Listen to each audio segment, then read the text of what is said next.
आजची वास्तू व्हिजिटमध्ये हा एक प्रमुख दोष आढळला. साऊथ ईस्ट डायरेक्शनमध्ये टॉयलेट बाथरूम आहे आणि प्लस साऊथ ईस्ट टॉयलेटच्या बाहेरच वॉलला त्यांना कोणी वास्तुतज्ञांनी आरसा लावायला सांगितला. एकतर साऊथ ईस्ट डायरेक्शन ही अग्नितत्वाची आहे, त्यात टॉयलेट बाथरूम आल्यामुळे जलतत्व क्रिएट झालेलं आहे आणि प्लस त्याच्याच बाहेर साऊथ ईस्ट झोनमध्ये आरसा लावायला सांगितलेला आहे. आरसा म्हणजे काच, काच म्हणजेच पाणी.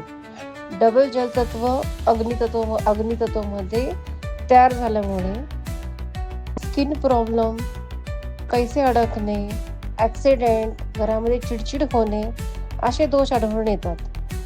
तर हे दोष होतात का, तुम्हाला जाणवतात का विचारल्यावर त्यांनी सांगितलं की हो, हे सर्वच दोष आमच्या बाबतीत घडतात. तर हा आरसा आधी त्यांना काढायला सांगितलेला आहे आणि जे काही टॉयलेटची उपाययोजना आहेत ते पण मी त्यांना त्यात सजेस्ट केलेल्या आहेत. त्यामुळे वास्तू व्हिजिट करताना योग्य तज्ञाचा सल्ला घेऊनच व्हिजिट करावी.